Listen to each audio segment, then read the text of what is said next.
Perkenalkan, saya Michael Pramudiananda, Info 1 K10124 dari kelas akuntansi 11. Malam ini saya mengeluarkan video ini dalam rangka menjelaskan paper dari tugas filsafat logika yang mengenai kebenaran.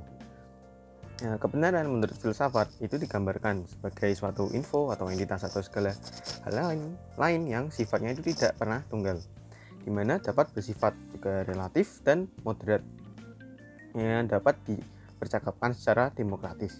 Tetapi kebenaran ini digambarkan atas akal pikiran individu yang melihat atau mengalami suatu info tersebut, jadi sebagai bukti dan dasar kebenaran.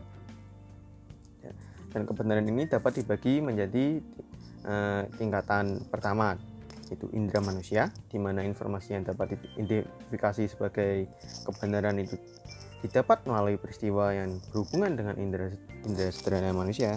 Yang kedua itu tingkat ilmiah, di mana pengalaman didasarkan oleh indera dan rasionalitas. Lalu ketiga adalah tingkat filosofis, di mana didasarkan oleh pemikiran murni dan rasional. Lalu pada tingkat keempat adalah tingkat religius, yaitu sumber kebenaran itu bersifat mutlak dan bersumber dari agama dan Tuhan. Sumber yang benar itu diperlukan untuk dipaparkan sebagai bukti kebenaran. Banyak teori yang menyebutkan kebenaran dan beberapa teori yang mendukungnya, yaitu ada pertama, teori korespondensi atas kebenaran. Sesuatu dianggap benar bila sesuai dengan apa yang terjadi di alam atau objek yang dituju pernyataan tersebut, seperti membandingkan hipotesa dan realitas. Teori ini dikaitkan dengan empiris, pengetahuan, dan bersifat tradisional. Bentuk realita tersebut, mau subjektif atau objektif, itu belum dapat dijawab melalui teori ini. Jadi kesimpulan dari teori ini itu memaparkan bahwa kebenaran merupakan pernyataan yang sesuai dengan kenyataan yang ada di dunia. Yang kedua adalah teori koherensi kebenaran.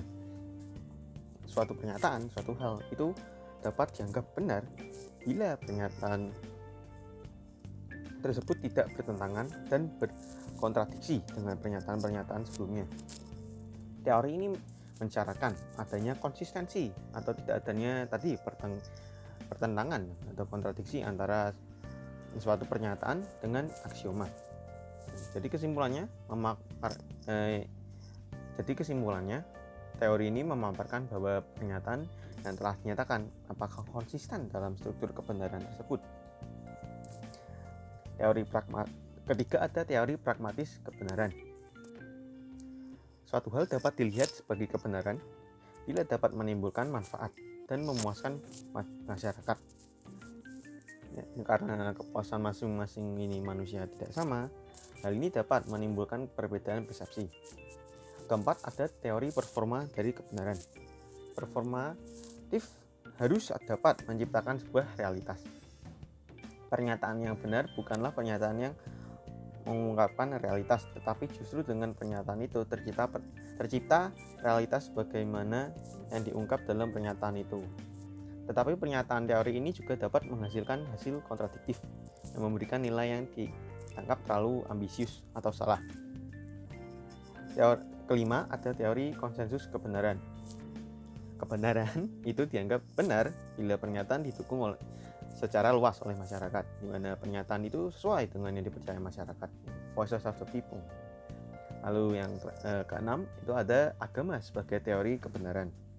Agama dianggap sebagai satu-satunya sumber kebenaran untuk menjawab segala hal yang dapat menjadi pertanyaan-pertanyaan manusia. Keenam teori dan mungkin teori-teori lain mengenai kebenaran ini bersifat sebagai pembantu untuk manusia berpikir apakah benar atau salah suatu hal dan fakta. Untuk menarik fakta, karena dunia selalu berubah, manusia pun juga sering harus menyesuaikan fakta yang ada. Sebagai makhluk berakal budi, kita dapat memikirkan secara rasional kebenaran atas suatu pernyataan. Maka dari itu, kita harus dapat menjadi bijak dalam mencari kebenaran.